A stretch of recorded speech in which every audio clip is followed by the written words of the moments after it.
Hello, and welcome to What We Wrote. I am Emma, And I'm Esme. and we are two friends who have been writing together for decades. In this podcast, we go back and read some of our terrible teen writing in all its angsty and melodramatic glory. We sure do. Shit's happening. Things though. are happening now. Holy shit. Yay, finally. We should have Fuck. given ourselves a little bit more grace. Well, No. I don't think so. I think that the plot is finally happening 400 pages in is probably... I don't think we deserve credit for that. No, maybe not. To be honest. Yeah. We got there eventually. I think that is too long. Yes. Too much fucking around. Too far before we too hard. got Yep. to anything. Yeah. Literally anything. Yeah. Yep. So there was a mysterious meeting which had hitherto been unknown to anyone. Yeah. The meeting. The meeting, which it was between Norella and James. And Cori. And Cori, and Vari was And there Vari too. for some reason. Vari, just because. Yes. So, yes. And then while they were there... A group of guards. But like, not guards, I guess. Yeah. Okay. It's very windy. Is your door knocking? The window's closed. So, the only open window is the one in the study. Might be the... Something outside knocking. One of the chairs, barbecue maybe. or one chair, maybe. Yeah. Fake guards came in, Yep. locked the doors, Yep. threatened to chop off Corey's head. Yep. Norella called their bluff Yes. and was like, "I am the queen." Yes. She's nothing to me. And they didn't chop her head off, And they didn't chop her head off. but they did. They cut her stomach. I Yes. think. Yeah. Flesh wound. Flesh wound. Yeah. Yes. Okay. And then it cut out. So Yes. and So they're we all have locked in. surmised that this is going to be triggering for Kane, because in case you have forgotten, understandable, Kane's wife Yes. was kidnapped Yeah. and held for ransom, Yeah. and he got everybody killed trying to rescue her, Yeah. and presumably She died too. Yes. Well, I don't 'cause think we've had confirmation of that, No. but she's not around, No. so presumably she's... It was unsuccessful. yes. Yes. Also got all his men killed and also didn't rescue his wife. Yes. Exactly. Yeah. So we it's a bit of a assume that, yes, he's going to be very triggered by this. Yes. And maybe when he successfully rescues Vari, I assume, will grab her and snog her. Snog her. That would have to be what happens. Surely, right? Like surely that's where we're so going obvious. with this. Yeah. Cool. All right. Yes. And so we're going. Basically, I believe we'd just be carrying on because we sort of left off in the middle of a hostage situation. Yeah. So it'd be a real shame if I was like, the next day. Anyway. I woke up. Yes, Yeah. I'm actually genuinely quite excited. Yeah, to see I'm what kind of happens. curious to see where we Yeah. go with this. Yeah. Yeah, I don't know if it's good. I mean, it's probably not going to be good, but at least something's happening. No, at least something's happening. Yeah. Because the previous couple of chapters were pretty dire. Yes, so they were. I'm glad that we're just not sitting around while Cori goes, so you like him. Yeah. Does he like me? Exactly. Yeah. Cool. All right. Right, Shall we? let's go. Yeah. Yep. All right. Let's do this. DVD. Chapter 33, Vari. I dived down to Cori, wrapping my arms around her and gently dragging her under the table. Oh, see, it wasn't James at the table with her, it was Vari. Vari. I'm sure James will I'm join. sure he'll join them, yeah. I assume it's quite a big table. Also, did the guards not stop her from doing that? Like... Well, she's locked in the room. I guess. At which point, why bother? Yeah. What do you mean? Well, so the situation, as I understand it, is that Cori, Vari, Norella, and James were in the hall. Yes. The guards came in, locked Yes. all the doors, Yes. trapped in the hall. Yes. The guards were like, sit down and shut up. Yes. Norella refused to do so. Yes. So they cut Cori's stomach and And like murdered threw her on the floor Yes. and were like, sit down, shut up, because next time I'll do it properly. Yes. So like, it's not like there's like arrows flying or swords No, flashing. but it's still harder to drag someone out from under a table than it is if they're just standing there. I guess, but like off she goes.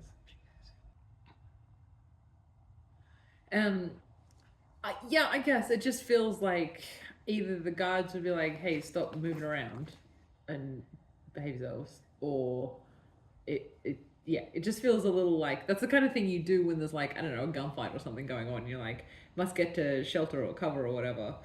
Not just like there's no like action happening, I guess.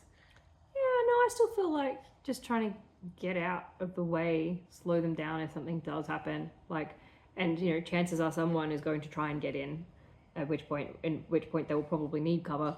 So probably better if they're there already. Yeah, I don't know. I don't know, it seems like a random thing to do in this instant to me.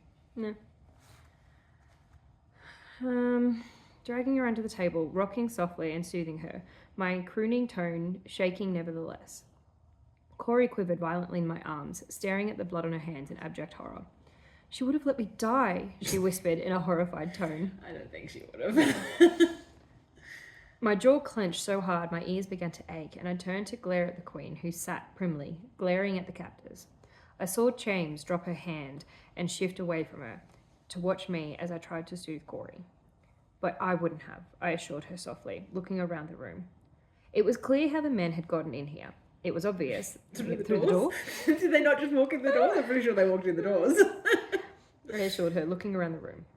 It was clear how the men had gotten in here. It was obvious that they were Astron soldiers, disguised. Oh, were they? Is Yeah, it obvious it's that they were obvious. Astron soldiers? And they're disguised. And just...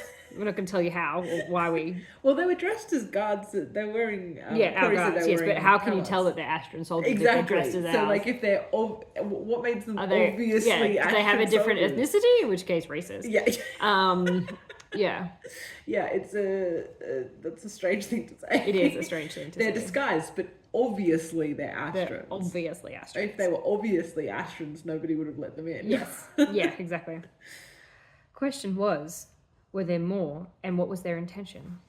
But she is my mother, Cori continued to sob brokenly, Cori. stealing back my attention. Look at it, she cried, pointing to her stomach. It's good. Look at it. They got me. I blinked at for a moment. My mouth hanging open. Yeah, I missed a word. My mouth hanging open slightly. Yeah, I was a nurse, almost. I could look at it. Oh my god. I could help her. Oh my god, Vari. I smiled at her briefly, gently prying away her hand and peering at the wound through her shirt. I relaxed slightly when I saw it, my head spinning with a surprising amount of relief when I saw the shallow cut. It wouldn't even need stitches. I gently replaced her hand back over the wound and pressed down on it. Keep the pressure on it, I prompted her in a hushed voice, wary of disturbing our captors. Why is she surprised that she's relieved that Cori isn't like bleeding to death? Yeah, I don't know. Like a surprising amount of relief. Surprising amount of relief. Like, no, it shouldn't be surprising. It shouldn't be surprising. She's your friend. She's your friend. Yeah. And you just were like, I'm not going to let you die. I'm Yeah. going to look after you. It's Yeah. like, okay. Cool. So why are you surprised that you care that she's not bleeding to death? Yeah. Like... Cori did what I said. How unusual. And when her sobbing didn't subside, I awkwardly pulled her into a hug, rocking her slightly as I looked around. I caught a thankful look from James and gave him a wry smile before turning to look for the Queen, who still sat, still as a stone, nose in the air. So, sorry, I'm just thinking about like the logistics of this. So this meeting that Cori told us nothing about, it kind of makes me wonder who arranged it. Because obviously the Astrons knew they were going to be there. Mm-hmm. And it seems like quite a coincidence Yeah. that they should just happen to show up on the first occasion in like 20 years that the three of them are in the same room together. Yes. I mean, wouldn't that have been great if we'd had any If we inclination had that the any meeting was going to happen in the indication- first place? Yes, absolutely. Yeah. Nope. Wouldn't it be great if we could have, I don't know, foreshadowed this in some way? Mm-hmm.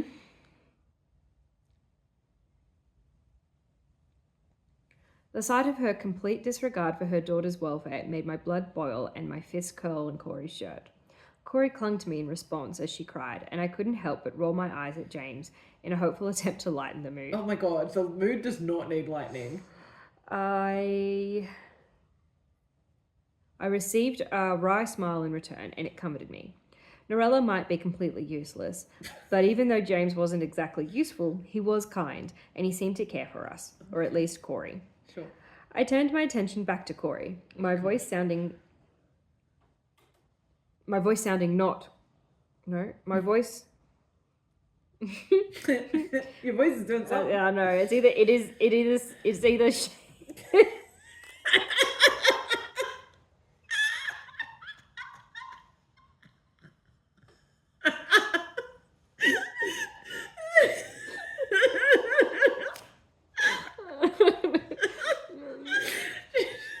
You want to try that one again? I got stuck. Oh my god, now I'm crying.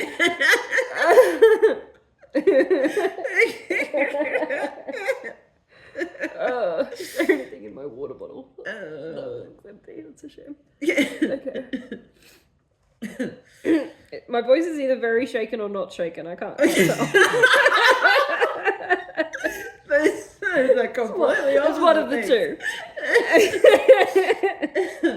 Also, I would love to know in this scene, like, I don't know, what the Astrons are doing.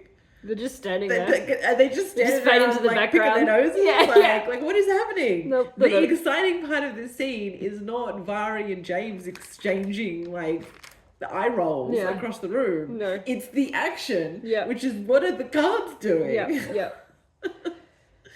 Hush, Cori, calm down. It's going to be all right, I told her gently, shaking her shoulders slightly to keep her attention. Stop shaking people. Why do we think like that is the... I have never shook anyone in my entire life. No. Why is that a thing? Why is it happens so often I know. in this? We are shaking each other left, All right, the and center. time. Like, What makes you think that is an appropriate way to respond to someone who's upset? She sniffed indelicately and nodded, trying to give me a watery smile. I smiled back briefly, the expression vanishing when I heard the Queen's primly sniff. I sighed and peered up from under the table, looking at who I thought was the lead. Sir, what is this for? Money? Submission? I asked quietly, the tremble in my voice creeping in as I tensed around Cori. I mean, it's a fair question. You'd think if they're Astrons, as they apparently so obviously are, like, surely killing the Queen would be their best move. Yeah. Like, just offer. They should have just walked in and just chopped her head off. Yeah. Red Wedding style, like, just end this. Why are they fucking around? Yeah. In all honesty, I didn't care about what they wanted. I wanted to know whether they were open to negotiation. Okay. Nurse, hostage negotiation. Yes, Is there exactly. anything that Vari can't do? Vari, be careful. I don't want to die. Cori hiccuped quietly behind me. Yeah, I mean, fair. I took her hand gently and smiled at her. The gesture more of a grimace, a grimace, more than anything else. The guard frowned down at me for a moment, making no move to either answer or attack me. Even this simple act allowed me to hope that as long as we remained civil with them, we'd come out alive, and in one piece. I sighed quietly in a small... I think my pen's running out again. In a small form of relief, and shrunk back under the table, taking comfort in what little shelter the furniture provided. I felt Cori relaxed against me, her grip on my hand loosening painfully. What? Loosening painfully as the blood flow returned to my fingers. Okay. I looked up to see how James was coping, but I was distracted by the Queen in the corner of my eye, smirking smugly.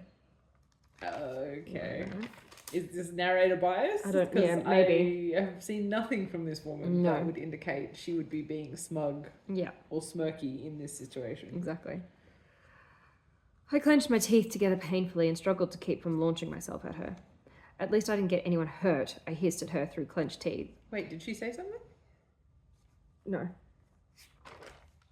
Nope. Because at least I didn't get anyone hurt sounds like it's a response to something. Maybe I'm implying that the Queen is like smugly smirking because Vari tried to talk to them and it didn't work. Oh. Maybe. Yeah. Which happened like a page ago. Yeah.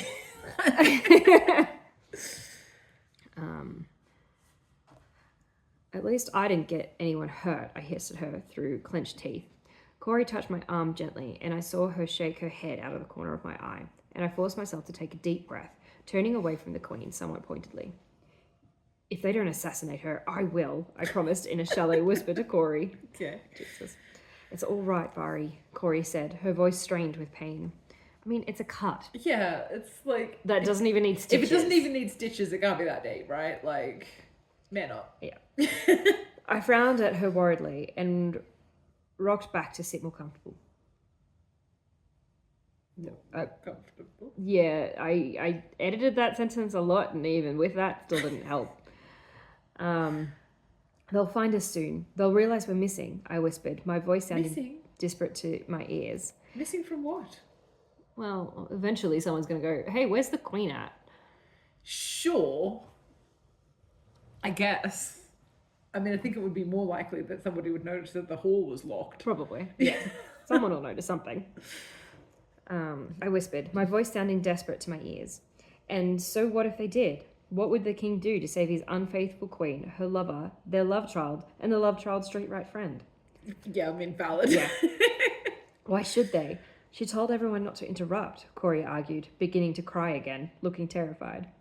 I bit my lip fiercely as I originally wrote, I bit my own lip, as if there was ever concern that I was biting Cori's. Biting Cori's lip. Ooh, ooh.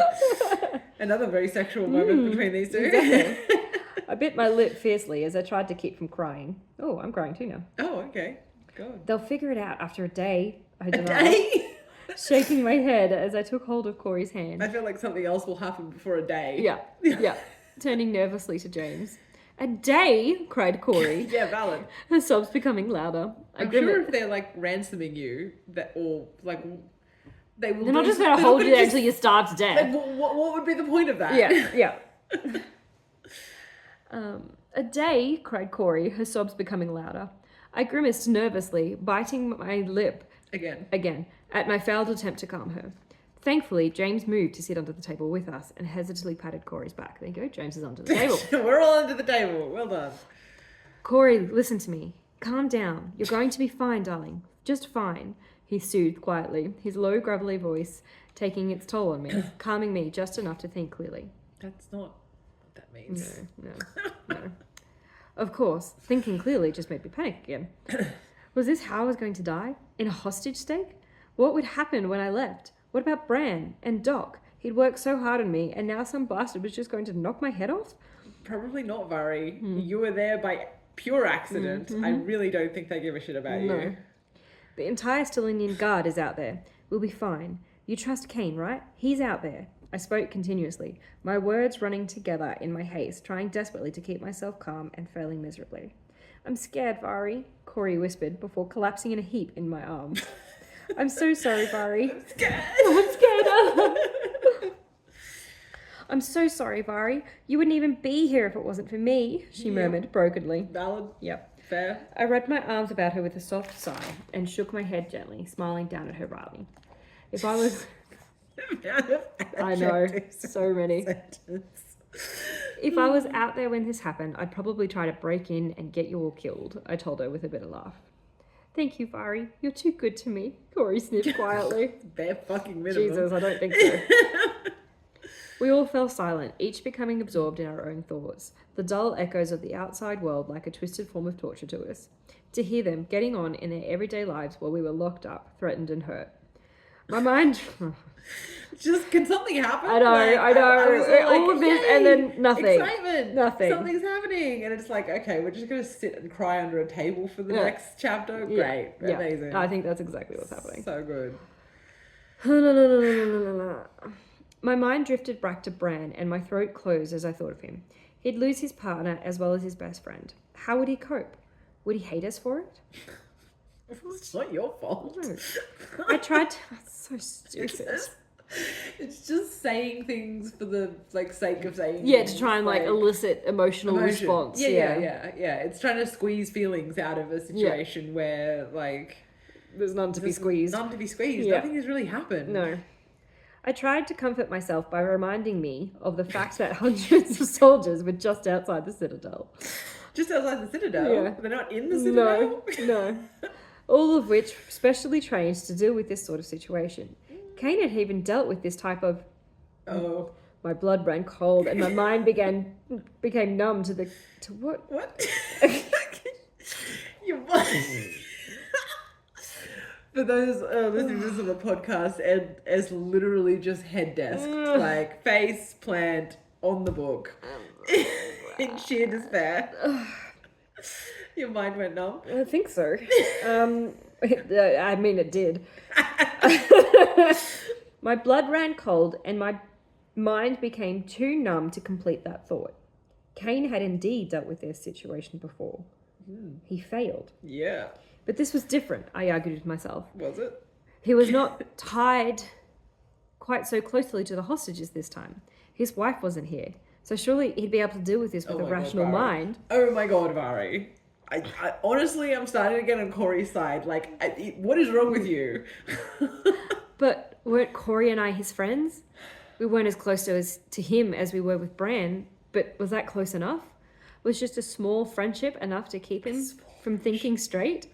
A small friendship. I paled further, and you don't know if you're paling. You can't see your own face. I paled. It's a really reflective table. I know. Yeah. It's one of those mirror tables. Yeah. It's actually glass, and so the guards can just see them. Yeah. I paled further, and my hands began to tingle from being curled into fists so hard for so long, as another thought entered my mind, one which I could lay the blame on Cori for. What if Cori was right about Cain? Oh, fucking finally. What if he did see me as more than a battle of wits? I tried to dismiss the thought, but my mind began to lay out unwanted facts before me. The way he looks at you, which is italicized, as Cori had so delightedly put it. And now that it mattered, I thought back to the times where I had caught him looking at me with a peculiar expression on his face. What about when he kissed you? Yeah. Why is that not the first thing you thought of? Hopefully we'll get there, but we'll see. Then there was the fact that he'd been there for me after my attack, just as often as Cori and Bran. The way he'd held me through my panic attacks, that tense, lockjawed expression that overcame his face whenever I was hurt, emotionally or physically. The way he'd looked after me and stayed with me the other night, when I'd gotten far too drunk. The way he'd kissed me atop the wall. Yeah, finally. Finally we got to the actual piece of evidence I know, here. right? Like... My mouth dropped open with a choked gasp as I vainly tried to fight against the facts that I'd just laid out for myself. Oh, Toria, I swore softly, shaking my head in disbelief. No, it couldn't be. Cori couldn't be right. He did not want me, and he most definitely did not love me. And even so, surely he'd learned his lesson after the last time. Surely the heavy reminder of his mistakes would keep him from doing something foolish again. Wouldn't it? Cori gave me a wary look, and I cleared my throat roughly and rearranged my features to a wry smile. That 3-paragraph was really neat for some reason. You're really thinking about it. It was, yeah. It was a shit paragraph, but sure. There was a loud clatter outside the door. And my God, something's happening. Yay. Fuck. And we all jumped in surprise, each of the guards brandishing their weapons as they turned to the door.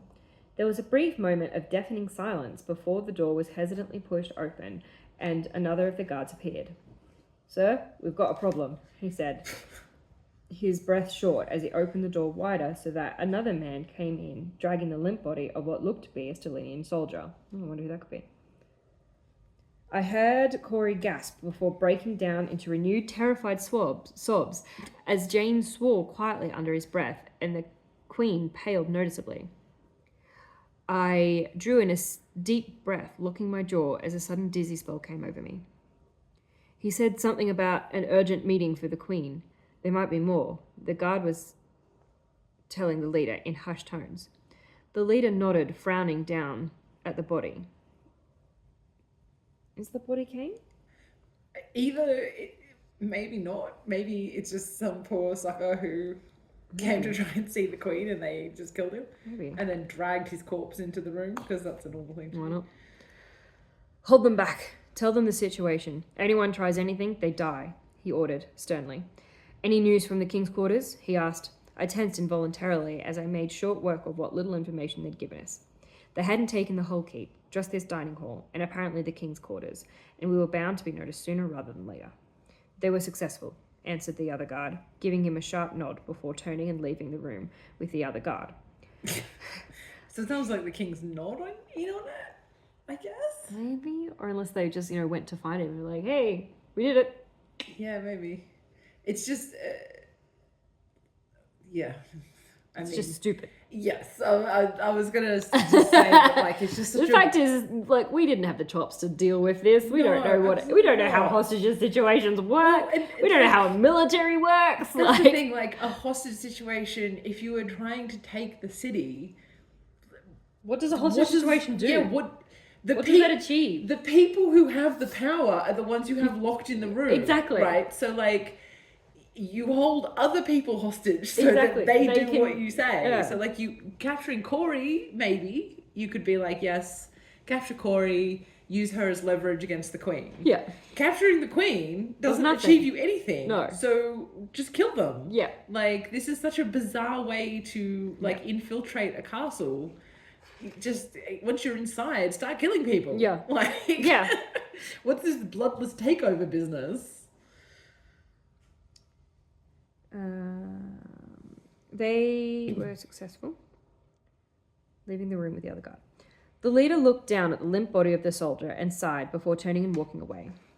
I bit my lip nervously as I untangled myself from Cori and crawled out from under the table towards the man, holding my breath that they wouldn't object. I couldn't leave him there, though. Every human instinct told me to go back, but I had to at least try and help the man. So it's not Cori. It's not Kane. It's not Kane. No.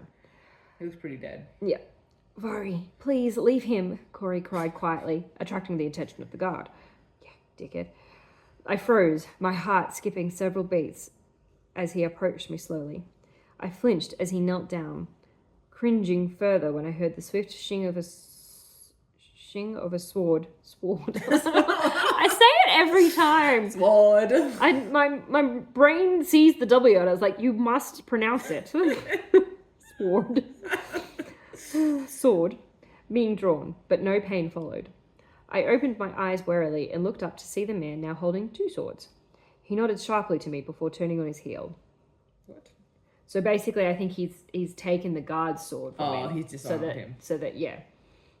I all but collapsed over the body, my lungs and heart jump-starting once more, making me dizzy.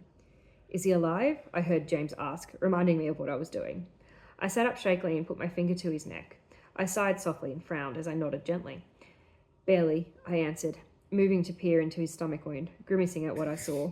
Peer into his stomach wound? Yeah, just like... Ooh, guts! That ain't good when you see those. No, if you can see guts, he's probably going to die. Yeah. Grimacing at what I saw. It didn't look good. I can't do much here, though, I added, solemnly, looking back to the man's face. He was young, not much older than me, with ruffled brown hair forming a well-defined jawline. What? Framing. It took me a second. I was like, Sorry. hang on a second. Wait, that'll make sense. That's all right. Framing a well-defined jawline. You should at least make it comfortable for him, James suggested quietly. I nodded in reply, looking around for something soft. I don't know how comfortable you can make a man dying from a gut wound, but sure. But sure, give him a pillow. Yeah, that'll help. Yeah. Has anyone got something soft I can put under his head? I asked, reaching down to cup his face gently and straightening it. I gasped quietly at his icy skin. Cori started to look around frantically, and I rolled my eyes at her. Never mind that. What about something I can bandage him with? I asked instead. You're in a hall. Yeah. No one's going to just, have a first aid kit with them. Yeah, exactly. And, I'm sorry, why are you so annoyed at Cori for trying to do... You said get something soft, and you're like, oh, no, don't bother. Get a bandage instead. It's like, why would you want a bandage? Ask for a bandage. God. I asked instead, turning back to check on the gaping wound in his belly. Cori caught my eye, then looked significantly at the Queen's voluminous skirts, nodding. Something like that? She asked, sly, prompting a grin from me in return. Oh my god, guys, this is just not the time for this. Nope. I stood up and walked purposefully towards Norella, stooping slightly to make a grab at her skirts. Norella looked horrified and screeched loudly, pulling sharply away from me. Get your filthy hands off me, she cried. Norella is being possessed by another character. I know, right? She's absolutely never acted like this we were before. just like, shit, we need a villain. Yeah. She'll do. She has never acted like this at No. all. Even when Cori, even 2 chapters ago, Yeah. when Cori was being an absolute bitch to her, Yeah. she has always been calm, controlled. She's been polite. Yeah. She's the reason that Vari didn't get her hands chopped Exactly. off. So it's not like she's like, you know, classist or anything.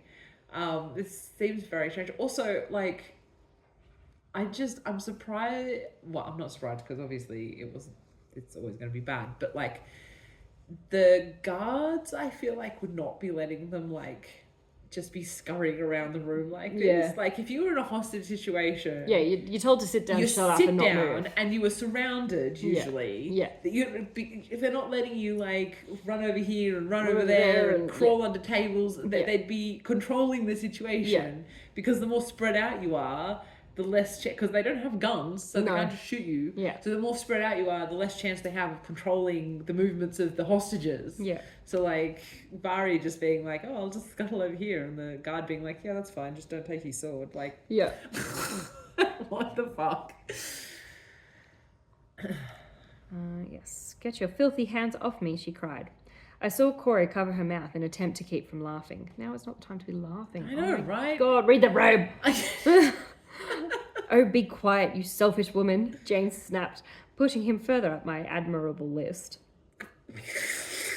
I don't know what I thought that was, but sure. Yeah, admirable list. Be silent, hissed the guard suddenly, pointing his sword at the queen, who flinched slightly, glaring around at anyone who looked at her. I smirked at her and stomped back over, grasping her skirt and ripping a large strip off it. The queen growled but remained silent, and as I worked... How strong is Vari that she's able to just rip. Maybe it's just like made out of like that real tissue papery stuff. Yeah, I mean, I feel like it would be, you know, satin or... Yeah, and satin's strong. Satin's strong. So you can't just rip satin. No. Like, Jesus. The queen growled but remained silent, and as I walked hastily back to the injured shoulder, I heard Cori snicker. Was that you? You said the injured shoulder. Soldier. Yeah, sorry, I hadn't even picked that one up. My brain is just like, this just doesn't make sense, so I'm just going to make shit up as I go. Yeah. I crouched down beside the soldier with a sympathetic frown.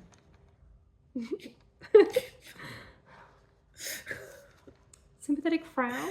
Yeah, like what? What? What even is that expression? No. And also, like, he's probably unconscious. Yeah. He's, you know, he doesn't need sympathy right now. There's so many other things you could describe other than facial expressions. Right? Like, I don't know, literally anything? Yeah. Like, I don't even know, I don't know what the room looks like. I don't know where this guy is in relation to everybody else. You know, is there blood all over the floor? Is there blood all over him? What is actually the nature of his injury? Like, there's so many things you could be describing other than what you're doing with your face. Anyway, I crouched down beside the soldier with a sympathetic frown as I arranged the strip over the wound, wrapping it around and pushing it under his back to wrap around him again. The man stirred, his head rolling to the side as he let off a terrible low moan. I heard Cori gasp from the corner of my eye. You heard her gasp from the corner of your eye? My eyes are hearing. Why?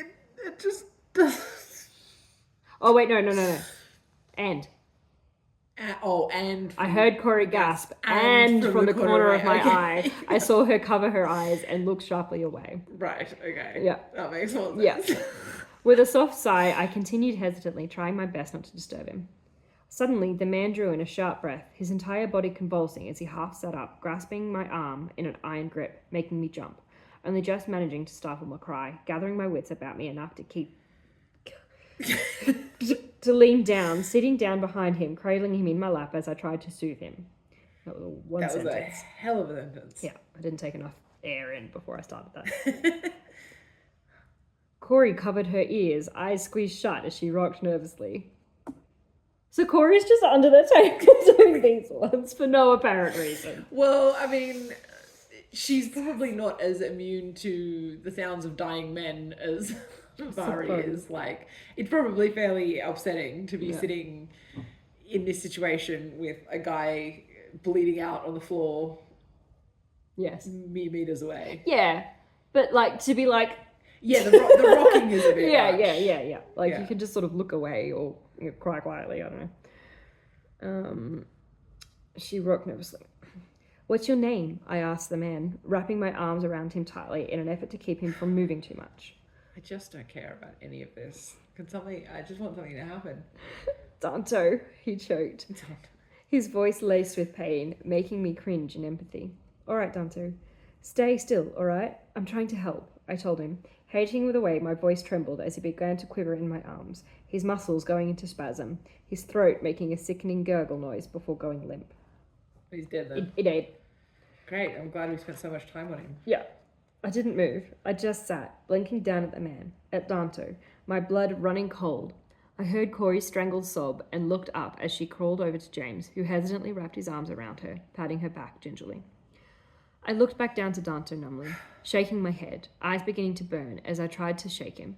No, I whisper, my throat closing up as a single tear slid down my cheek, a sob shaking my own shoulders. You have no idea who this man is. He's just some random guy. I know. And, like, we've spent, like, what, 3-4 pages on this random soldier. Yeah. who's And, like, just I get gonna it's die sad. anyway. I feel like, maybe I'm trying to be, like, up the stakes a little bit because, now there's, someone dead in front of them. But I just don't really care. No, I don't care. And, like, if you wanted to do that, like, it would be better to have there be some sort of, like, action happening. Yeah. So, like, somebody... like Kane and his knights bust in and like, there's carnage and fighting happening and then Vari is trying to like save someone or help somebody. Yeah. But like we're all just sitting here, nothing is happening. Nope. While we endlessly describe Vari bandaging this man who just died anyway. Like it's just and the mood swinging. Yes. Because she was just giggling with Cori a second ago. Yeah. So it's like that really undercuts the emotional it does. beat of the scene. I slumped over him, moaning slightly as a crashing realization came down on me. This was so real. Oh my god. Already there was death. How much more would there be? Girl, you have been in a battlefield, like, hospital tent. Yeah. But I suppose that wasn't like, she wasn't in the war. So yeah, she was around death, but she was never in danger of it. I guess. Even so, that still seems like a bit of a, I don't know, a random... How much more would there be? How much more would there be? What were the chances of us getting out of here alive and in one piece? Vari, James' soft voice echoed dimly in my ear, and I looked up, my green eyes glistening, my face pale. To have death so close, so real, I wasn't prepared. Cori started to become hysterical again, and I tried to comfort her. But my voice refused to work properly, instead coming out as a choked squeak. I wonder if, like, you weren't there. So you've just got Cori just... Well, because she's not really got many lines or anything, so I'm just, like, maybe you just said, oh, well, Cori just sit under the table and cry or something. And so I'm like, okay. And so that's what she's doing. Yeah, maybe. I don't know. Because, like, she hasn't really had any lines. She's not doing anything. No, well, that's nothing new. But James does, so I guess it depends on whether you're... Yeah, I feel like I was probably writing James. And Norella as well. Though Norella seems to have had a complete personality transplant, so... So maybe. Maybe you were, maybe you were filling in for me or something? I don't know. Hard to say. Cori reached out to me with a soft cry, but my arms tightened around Danto, and I shook my head softly. There was a cry from the outside the door. So many cries. I know. A shout, and then 2 heavy thuds as bodies fell to the floor. I stared in wide-eyed horror at the door for a moment, before rough hands tore me away from Danto with a cry. Presume Kane's about to show up. I guess so, yeah. Something, please. Something's happening. Please let something happen. I fell silent when I felt the cold sting of metal against my throat. I gasped and went rigid, my breathing becoming ragged. There was a soft click before the door was thrust open. The man who held me shook me briefly and increased the pressure of the blade painfully, making breathing all the more harder so that I had to close my eyes to concentrate. Does closing your eyes help with the breathing? No, but I mean, people do like close their eyes, but I don't know if it's for concentration. I feel like in this situation, I'd want to know what was happening. Yeah. Like, I'd be watching the door, being like, who is coming, and are they going to save me? Yeah. I mean, yeah. I mean, obviously it's Kane. Yes, But like, and I'm trying to delay it. Yeah. Yeah, having your eyes closed. Yes. I leant back into the hard wall of my captor's chest, trying to escape the knife against my throat as I heard the rest of the fake guards turn to the intruder, whoever the poor bugger was. Kane! Cori's cry made my blood run cold and my knees dip slightly as I took a deep, shaky breath and opened my eyes. My blood ran cold. It's already cold. Again, you're so cold. It's so chilly. Blood is like ice. My blood ran cold as our eyes met across the dining hall. His blue eyes staring brokenly at me, lowering his... We know he's looking at you. You just said that. Yeah. Lowering his crossbows slightly as he stared at me for the third time. He's looking at her so much. Yeah. Like, he's so looking at her. I bit my lip and frowned gently back at him. I saw him grip the crossbow tighter, and my eyes widened in horror as a look of pure fury flitted over his face as he took aim. I shook my head as best I could with the knife against my throat. Kane, no! I choked, the man's grip tightening around me. Why no? Because there's like, he's the only one there, I think, and he's severely outnumbered, so even if he shoots and doesn't manage to accidentally hit Vari in the head, he's probably then going to get killed by whoever else is there. I don't know. I think that if he thinks he can take the shot, then I'd probably trust Kane. One though? He knows what he's doing. No. If he's outnumbered and he can shoot one person. Yeah. Shoot the guy that's got Vari. Yeah, but then what? Everyone else just gets killed. Well, we don't know where everybody else is. No. So no, but like... we don't know that... He's still outnumbered though. Sure. No matter which way you slice it, doesn't matter where they are. It's a dining hall. They can't be... It's not that big a room. Sure, but he's Kane. So I'm sure he can take him. Cori was right. By the sweet sons of Toria, she was right. The bloody man was in love with me. Oh my god. My heart stuttered in my chest Think about this later. as my panic swelled. For a fleeting moment, Kane's finger squeezed the trigger before he... Trigger? Oh, it's a crossbow. I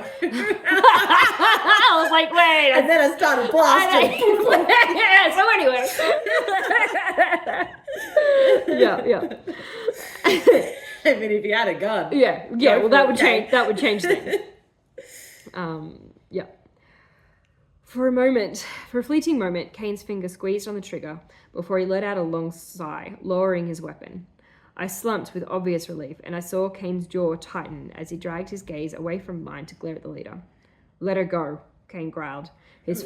What was Kane's plan here? Like, I don't fucking know. I don't think he had a plan. I think he's doing the stupid thing he did before. Clearly, he didn't learn his fucking lesson. Like, at least bring some guys with you, man. Like... Yeah, I know. Maybe they all died on the way. Which, was also a bit of his track record, apparently. Famed Stalinian knights, just like wiped out by a bunch of brigands. Yeah. Let her go, Kane growled, his ferocity disturbing me as I shrunk back from the cool steel of the blade. The cool sting of the blade. There was a pointed cough from behind me as I recognized as the Queen's. Kane looked mildly distracted for a moment before he gave her a curt nod. Let all the hostages leave, he corrected, seeming to gain a bit of control over himself. I felt the man's chest shake against my back as he laughed. Yeah, I mean, or what, bro? Yeah, exactly. You and whose army? Yeah. Kane's face hardened once more. Not how this works. No. Give us the citadel, he bargained smugly. Kane shook his head sharply.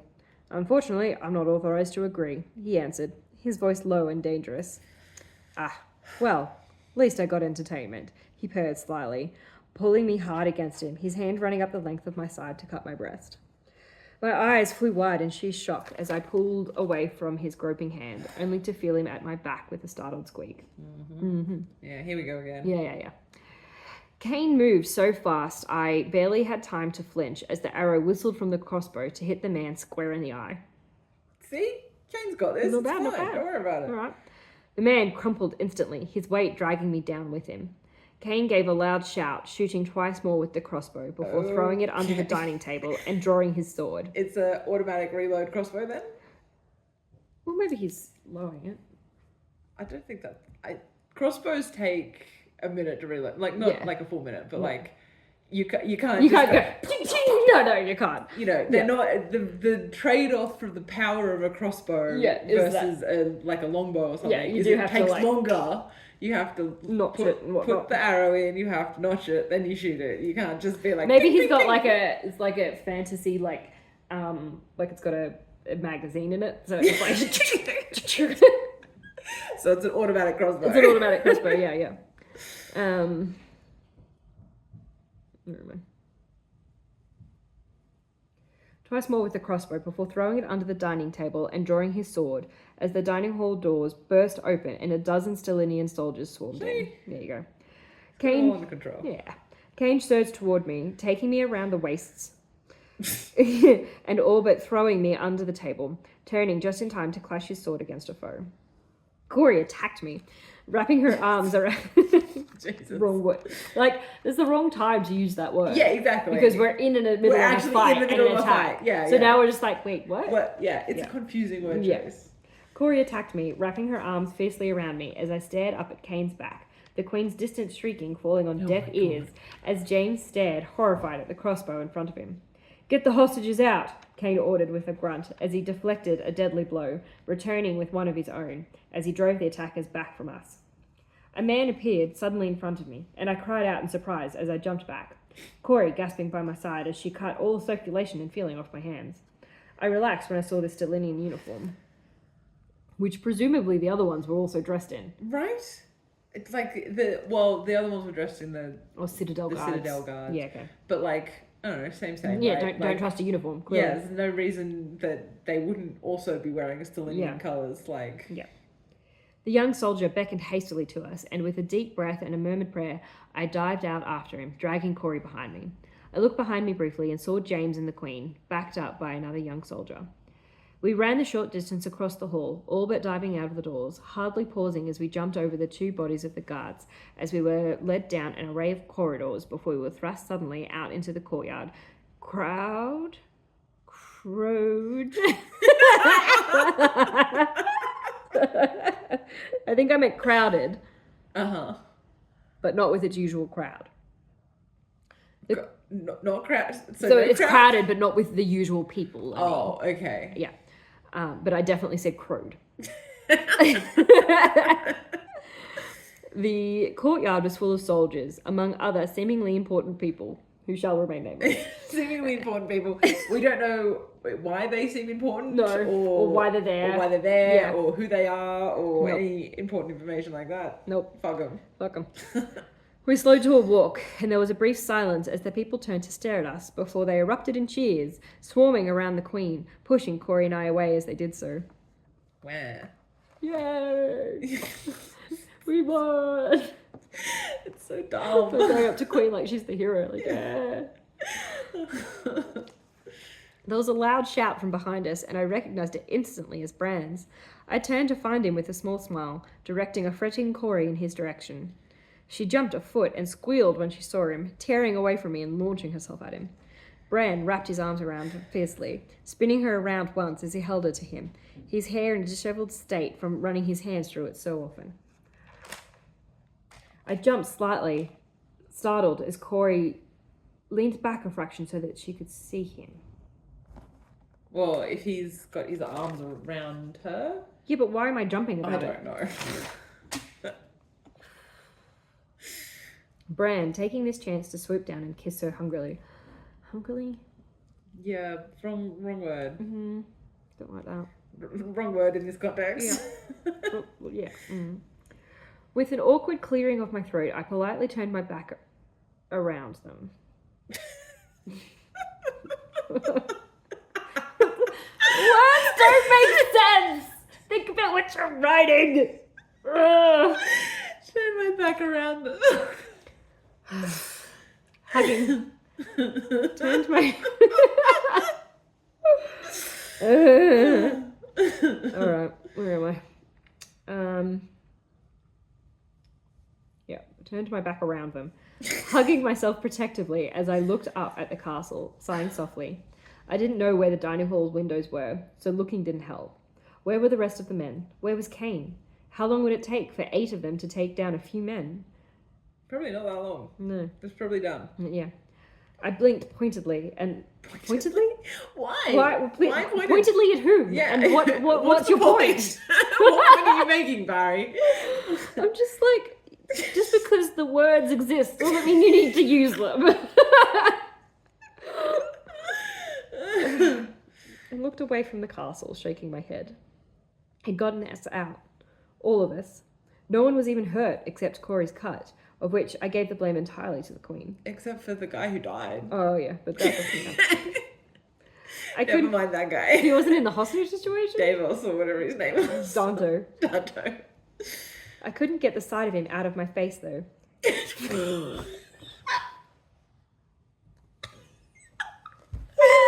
Oh, no! So bad!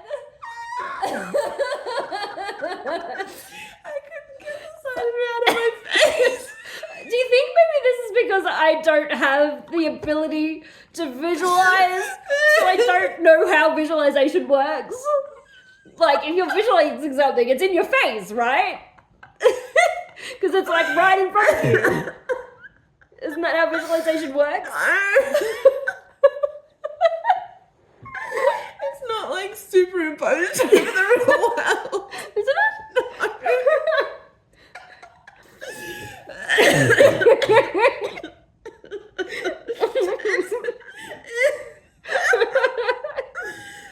Do you think when I say like I can see an apple, you think it's just like floating in front of me?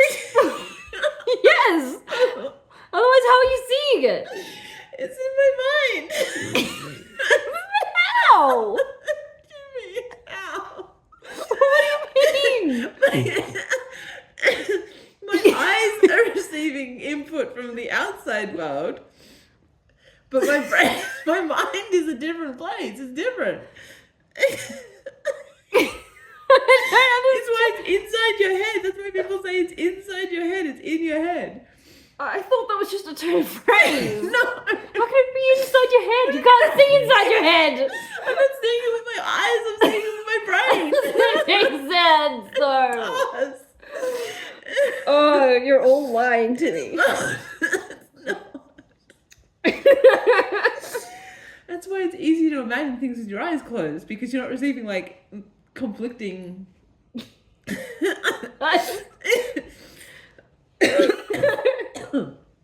Oh my god, I'm dying.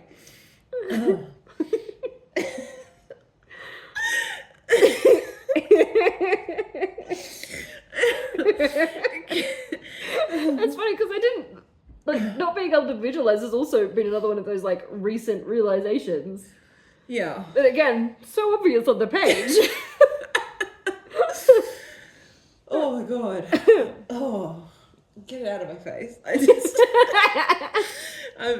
get that thought out of my face. Get that thought out of my face. The way he deflated when he saw me at knife point, the pure fury that had thundered across his face as the captor's hands had roamed my body. I shuddered involuntarily at the thought of that, hugging myself tighter as my mind flitted back to Derek. I growled softly under my breath and forced myself to think of something else. I thought back to Cain and his murderous expression, the way... So murderous. He was so murderous, so hot. The way it had almost been a natural reaction to raise a crossbow and shoot, which narrowly missed hitting me. What? I don't know what point I'm getting at here? I think my point, I might be being like, oh my god, he's so competent. Right. I think is maybe what I'm going for, but it's not. Because it sounds more like you're like, oh my god, he's so violent. Yes. Like it almost sounds like she's being like, holy shit, like this man is like... I mean, possibly, but it's also possible that, like, she's kind of turned on by it because, let's face it, Vari is... pretty violent. Yeah. Yeah. So, you know, they deserve each other. I frowned, biting my... deserves her. No. I frowned, biting my lip. He nearly shot me. What the hell was that? What was he put a crossbow bolt in a man's eyeball. What the hell was he thinking? Shooting at the man who'd held me. I don't think he was gonna miss. No, me neither. He knew what he was doing. Yeah. I was brought out of my comforting, broody revelation. What? Words mean things. I know. You can't. You can't just say whatever the fuck you want. Comforting, broody revelation? Like, what? I don't know. I was brought out of my comforting, broody revelation when someone shouted my name. I looked up, confused as to who would want me and why. Kane? Yeah. Do you think it's baby Kane? Yeah. When Kane all but sprinted over to me, his expression anxious. I looked up at him, ready to yell What? ready to yell until my heart was content. I'm leaving like the end of every single word off, like you letter. did used to do that. Like, you used to be really I write bad at half the word and just bail. Yeah. It makes it really hard to read. Yes. You did used to have a real habit of doing that. Yeah. Particularly ED words. Yeah. Like anything that ended in ED, you'd have a real bad habit of just not doing not doing it. Yeah. Because I guess my brain was moving faster than my pen, so it just abandoned ship and start on the next one. Until my heart was content when he curved a hand around my neck, pulling me close as he leant down to kiss me. For a moment, I was too shocked to move. His lips parted on mine as his kiss deepened. My mind finally caught up, and with a muffled cry, I used both hands against his chest to push him off, hating the way my heart thudded unevenly in my chest, making me feel dizzy and weak. I glared up at him incredulously, my mind working at 1,000 thoughts per second as he looked down at me, apparently just as surprised as I was. What the hell was that? I screeched up at him, making him drop his hand from my neck and stepping back. Vari, though, you literally just came to the realization that he's in love with you. Yes, that's probably So what that's it what is. that was. Although I'm thinking she's mad at him for shooting at her. Right. I think that's what she's mad at him about. Okay. But, like, it very much seems like she's like, oh my god, he's in love with me. And then he kisses her. And she's like, what the fuck? Yeah. It's like, you just had this moody, broody revelation, did we not? Like... It was a comforting, broody revelation. Okay, sure. Thank you. That's going to be the name of this chapter. Moody, broody revelation. I was going to say comforting. Comforting revelation. Comforting, broody. No, what was it? Yeah, Comforting, moody, broody revelation. Excellent. Yeah. I love it when they name themselves. Oh, no, me too. This makes my job so much easier. All right. What the hell was that? I screeched up at him, making him drop his hand and stepping back. He continued to look down at me, his expression an unsettling mixture of confusion and tenderness, which I've spelled tender-ness, despite the fact that tenderness is in fact a word. Yeah. I shook my head at him my head beginning to spin as I panicked. I think I actually hate you, I cried defiantly, stepping back to hug myself defensively. Kane's expression faltered slightly as he continued to watch me intensely. Poor Kane. Really? He whispered. Because I think I love you. Aww. I remember planning that. Really? Yeah, it was terrible. My face went slack, my jaw dropping. It is kind of the, like, it's one of those moments that, like, can be really good. Yeah. But, but did not pull it off in any way. At all. So I think I had the idea in my head. Yeah. And it probably sounded better there. Yeah. I mean, if you just take the dialogue. Yeah. Like, I really think I hate you. And really, because I think I love you. Yeah. Like, yes. Cute dialogue. Yeah. But, like, everything around it has, terrible. like, just ruined it to the point that just kind of is point creepy. of no return. Yeah, absolutely. Yeah. And it's because, like, you know, again, Vari's just had this revelation and then seems to have flipped on a dime about it. Yeah. And then, like, anyway, carry on. Well, I suppose there's one thing between being like, oh yeah, I think he does have feelings for me, maybe he does love me, and then him just being like, well, I'm saying it as well. Like, maybe she's a bit surprised that he's, like, coming out with it. I mean, yeah, she nearly died, though. Yeah. So, yeah. You know, I'm not surprised. No, we're not surprised. My face went slack, jaw dropping as my arms fell down to my side. Kane jumped. Now, Kane's getting Why twitchy. are they all like... I know she's twitchy because she's basically a self-insert, but, like... Thanks. I don't know what Kay's excuse is. No, me neither. Kane jumped, whether at my reaction or because he'd just realised what he'd said. What? I choked, my voice pitched several octaves too high. You heard him. I held up my hand abruptly, deciding that it was not what I wanted to know. I turned unsteadily on my heel to walk away, but a gentle hand on my arm tried to stop me. Vari, please wait, he asked, his voice low, with the barest hint of a tremor. Don't touch me, I hissed, reefing my arm from his grip and turning to run away. my head spinning, heart racing. Cori was right. She was so right. Yeah. Okay. Interesting. Why did she say? I don't know. I thought she Well, liked him. I mean, to be fair though, like I think Vari does like him, but she's never been at the same, same level of it. Like, I feel like Kane has obviously gotten to the point where he has been able to admit his feelings to himself, but also to Vari. I don't know. Whereas, he seems kind of surprised that he said that. Yeah, but like, he's maybe surprised that he said it, but I don't think he's surprised that it's true, kind of thing. Whereas Vari still is still deep in the... Oh, deep in denial. Exactly. So she's not there to admitting her feelings for him at all. So I think she's just a bit like, whoa, run away. Yeah, I mean, I get the running away. This doesn't annoy me as much as Cori running away from Bran. Because, like, Cori running away from Bran, it was very, Cori keeps saying, oh my God, I love him. He's wonderful. He's my sweet baboo. And whatever. And so when she runs away, like, it doesn't really make sense, but it makes a little bit more sense for Vari. I'm not saying it's a good plot device. No, it's not. Or well written, but it makes more sense. Yeah, it's not the running away that's bothering me. It's the, like, the anger, I guess. Like, you know, what the fuck is wrong with you kind of... Well, even that is kind of their thing. Like, they yell at each other. Yeah. A little bit.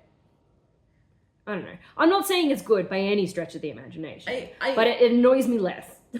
Yeah, it doesn't annoy me that she's run away. Like, no, but I think it should have been more of like a holy shit, kind I of need to away. Get out of here kind of thing. And not like, you know, which I think is probably. I mean, that's what it is. Like, because if you take out her dialogue, that's more or less what it is. But yeah, her dialogue makes it sound more like aggressive. Which, you know, it could be a defense mechanism. She's a foul-mouthed little tramp, so. Sometimes. Yeah. It just feels like inconsistent characterization. But like, I mean, right through that chapter, like, she was fucking all over the place. She's giggling one second, sobbing the next. Like, Cori's catatonic under the table. Sobbing under the table. Norella, what the fuck was with I don't Norella know. in this chapter? Is this like the kind of fantasy that has like demon possession? Like, that's the only way that it explains like her total... Right? Like, she's like a different person all of a sudden. Yeah. Like, where did that come from? Like, if you held those two characters up side by side, you would not recognize them. No, absolutely not. Like, she's suddenly, like, bitchy, mean, shrieking. Yeah. Like, she was all about, like, the whole cool, calm... Yeah. Outward, you know, perception type thing. 2 chapters ago, she was like, I can't afford to show strong emotion, Cori, because I am the queen. Exactly. I have to keep my shit together. Yeah. And now she's like, get your filthy hands off me, you disgusting script. Like, ew. No, you can't rip my shirt to save this man, to save my own soldier that died trying to save me. Yeah, she's never given the slightest impression that she was an uncaring monarch. No. And then Vari and James being like, yeah, like just exchanging little eye rolls and smirks at each other. Like, it's not the time. Fuck is this? Yeah, that's just very just showing our immaturity at this point. Oh, absolutely. Yeah. And it's just it just shows that we have absolutely no idea how to write tension. Well, I thought you were just gonna write at the end of the sentence. Yes, that too. But you know, the point of this podcast is supposed to be that we talk. Talk about more detail. And how it could have been better and what we did wrong. Yes. And I feel like this chapter really shows that we don't know how to write tension. No. Like, this should have been a very tense scene. Or even action. Like, all that was over. Yeah. So fast. Yeah. Like, Kane shot him, then blah blah blah happened off screen. And then they ran away. Yeah. And then that was it. That's all we got. Yeah. Yeah. It never felt like anybody was in any real danger. No. So there was the stakes. Yeah. No stakes. Which I do feel like we tried with, I feel like that was the purpose of having Danto there, who's, for some reason I can remember his name, even though he's not a character and he never will be again. But I feel like that was his purpose. To show stakes. A little bit, which obviously it landed flat. It didn't work. But it didn't, the way that it was handled didn't serve to increase the tension. No. Because it was far too easy for Vari to be moving around the room and doing all this stuff. And they didn't do anything with her. Like, you know, Yeah. he's just like, oh yeah, I'm just going to pick up the sword, but yeah, have at it. Yeah, exactly. Like, there was no threat. They didn't even talk to her. No. Yeah. And there was, I mean, you know, it was just too focused. It was too focused on, like, you know, Cori sobbing and freaking out, and like not on what at no point in that chapter did we really know what anyone in the room was doing. No. Like, what were the guards doing? Yeah. And what was their point? Like, what was their end game? What were they trying to like? achieve It here? sounded like, you know, the entire Stellinian force was just chilling in the keep. So Yeah. like, how many came in? Like, was it just the, I don't know, 6 or 8, however many people were in there? Yeah, I don't even know how many there were. No, I don't think we ever said. Like, yeah, and it just would have been so easy, like, to have. I mean, firstly, I feel like really all of the named characters needed to be together, like this sort of splitting Norella off from the rest of them, and like having some of them under the table, some of them not under the table, like that diffuses the situation too much. Yeah. Like, if we had have had them all together, they're like, you know, clustered together, freaking out. The guards are like right around them, so there is a sense of threat. And like, you know, you hear fighting outside or something like that. Like, that increases the tension. Yeah. Something is happening. You know, maybe they keep. In fact, like, think about like Die Hard as a movie. Yeah. Like, that is a scene that shows like a hostage situation. Yeah. That is actually tense. Like, there's a sense of danger. You keep getting these hints that there's something else happening outside. You know, and it's just like... Which, I feel like we tried, because that there was that other guy that showed up and with the King's Quarters and shit. So, like, we tried. Yeah, we just didn't have the chops for it yet. Yeah, overestimated our abilities. Yeah. That's all right. We've got to start somewhere. Yeah. Maybe don't start with a hostage situation, but you really know how they work. I know what you're doing. Yeah. Yeah. Okay, well, I guess we have the aftermath of that to deal with. Yes. Kind of wild to have Cori and Bran's first, like, proper passionate kiss happen from Vari's point of view. That's kind of a, like, odd thing. It would have almost been better for Vari to, I don't know, get separated from them or something. Yeah. In the press. Yeah. So that she didn't see that. So that we could, again, not have to, like, repeat ourselves. Yes. Because I'm sure that what we'll do is skip back in time and do that again from Cori's point of view. Yeah. Yeah, I mean, and that's the thing, especially with, like, handwriting, and when we were obviously just passing it back and forwards between us, we couldn't really plan that well. We probably could have done it better than we did. We probably could have. We but did like, see each other every single day. Yeah, we probably didn't really think of it. But, like, you know, nowadays, when we're writing a scene, like, one of the first things we ask is, like, whose point of view does this actually need to be from? Yes. And, like, where should we end it? Like, if this part needs to be from this person's point of view, and then this part needs to be from that person's point of view. How do we arrange that so that we don't have to repeat ourselves in order to get you the can't, information and a little bit, I think, is a little bit like have your cake and eat it too kind of thing. Like, absolutely. We both wanted to write it, so we both did kind of thing. But, like, that's not fun to read. No. So... No, as we've learned. Yes. So you do have to, like, figure it out. Yeah. And sometimes, you know, it sucks, but you don't get to write the bit that you want to write, you know, because it's not what serves the story best.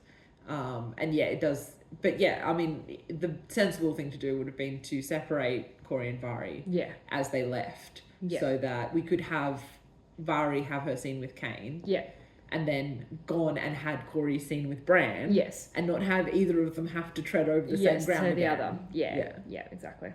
But you know, but here we are. Yeah. Right. Okay.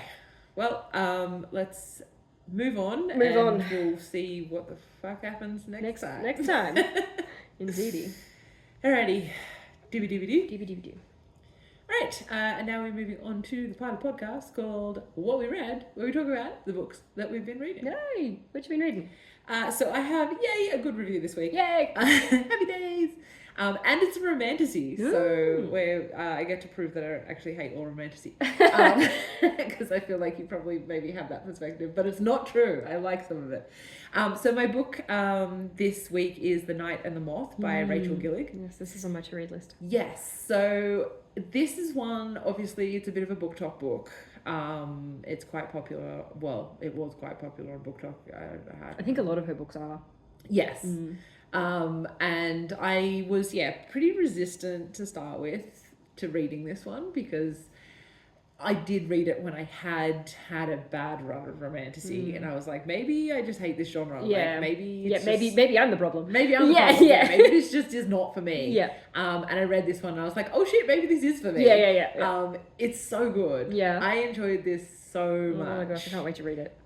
It's got this kind of like almost gothic vibe to it, which is really fun. Yeah.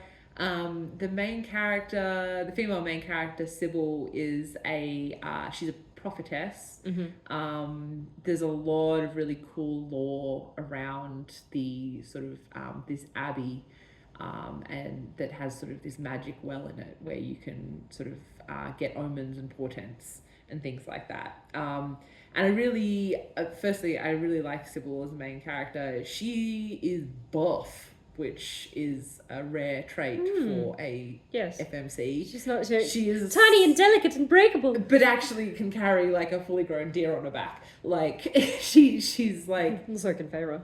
Well, that's kind of my point, right? Like Feyre is kind of like described as this skinny, waifish child, but also she can carry a fully grown deer on her back. Yeah, I believe Sybil can carry a fully grown deer on her back. Girl is strong. Yeah. So that's awesome. And the main male character is a knight called Rory, and he is hot as fuck. Might have to bump it up my read list. Bit of a bad boy. Yeah. And not like a morally grey bad boy though, just like a bit of a bad boy. Just a bit of a dick. He's like, if he was not in a romantasy, I feel like he'd smoke and wear a leather jacket. Yeah. I know the type. Yeah. He's a bad boy. Yeah. But and the ending, there was a twist towards the ending that I did not see coming. And I just had like a really good time with it. It's not huge, which I kind of like, you know, it's just like a normal size book. Not bloated. Not bloated. And also there's a gargoyle in it who is literally the cutest thing on the planet. I had a really good time with it. Cool. And we'll probably be picking up Rachel Gillig's other books because I really enjoyed her writing style. Oh, okay, cool. And her just that kind of really dark sensibility, that kind of dark gothic vibe. Cool. It was just really good fun. So highly recommend The Night and the Moth if you feel like romantasy that is not bad. Cool. So what about you? What have you been reading? So yes, I've also got a really good book. Yay! So I read This Is How You Lose the Time War. More time, yes. And I'm just going to look at the names because I can't remember. So it's co-written. Two authors. Cool. So we've got represent exactly Amal El Motar and Max Gladstone wrote it. And so basically, this is like literary sci-fi sapphic romance. Okay. Yep. Brad like sorting through the categories.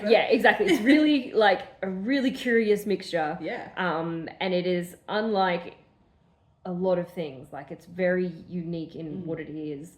When you look at the reviews, it's the sort of book that people either fucking love, polarizing, or fucking hate. Yeah. And I can see why. Right. So I picked this up towards the end of the year because it was small and I was like, I wanted to get some more stuff on my list for the podcast, basically. So decided to get through it. So I thought this is a nice quick read. It's like barely 200 pages or something. Like it's tiny.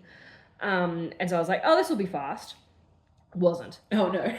It is a really hard read, but not in a difficult way, but the language is the kind of language that you just kind of have to sit with it and really like let it sort of wash over you and just appreciate it.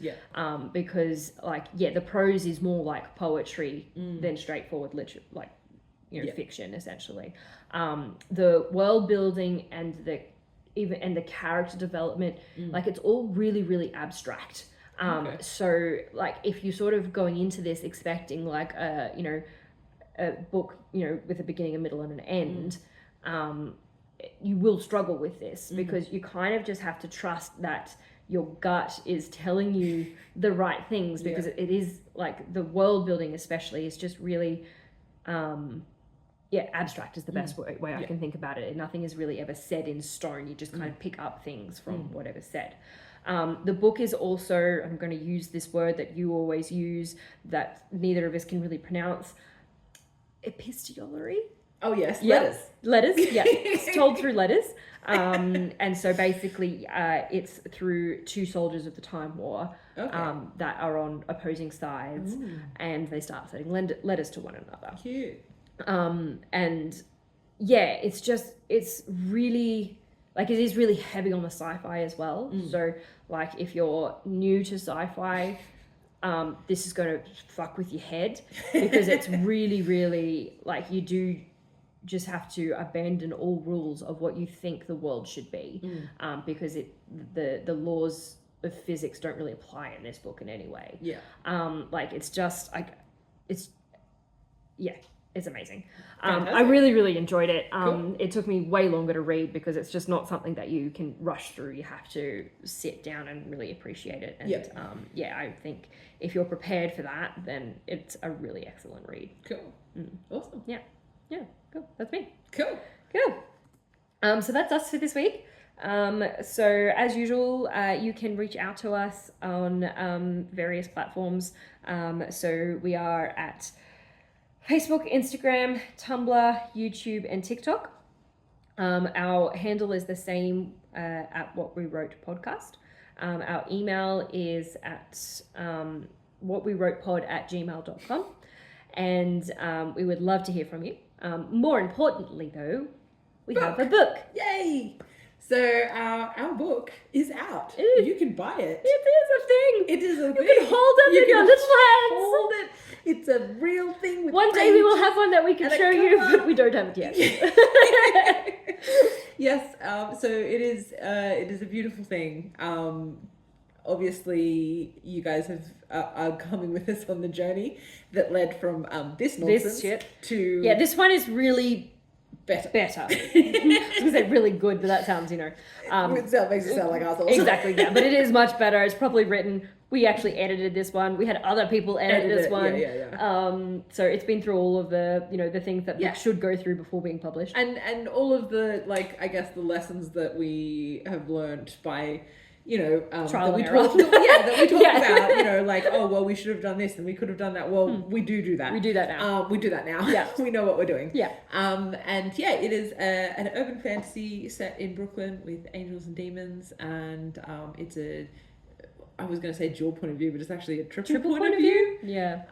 So there's 3 point of view characters, and there will be 3 books. But the first one, Revelation, is out now. Wherever you like to buy books. If you'd like more information, go to our website, which is whatwewrotepodcast.com. Yes. I think. Yep. Sure. And just an important note as well. So it's Revelation. We write under a pen name. Yes. So it's by Alexis Roberts. Yes. So that's us. That information also on the website. Yes. That's available now, and we would love it if you would buy it. So much. And even if you don't want to buy it, tell people about it, tell your friends about it. Share our posts on social media. It is really hard as self-published authors for us to get the word out there. Yes. To get people to actually read it. So anything and everything you can do, order it at your local library. Yeah. That's really helpful. That's really cool. Because if they get a copy in, then it's on the shelves and people can find it. And like even though, like, obviously people borrowing it through the library obviously doesn't give us money. I don't care. We don't care. We just want to get it out there. We just want people to read it. Exactly. And like also, like, reviews help so much in getting it out there as well. And so if more people read it, hopefully more people will leave reviews. Yeah, absolutely. Hopefully and good reviews. And if you borrow it from your library and you really like it and you tell your friend to read it, then maybe they go and buy it. Yeah. Doesn't matter. Don't care. Maybe you love it so much you just have to go and buy a trophy copy. Absolutely. Do that. Yeah. One day there'll be special editions. Exactly.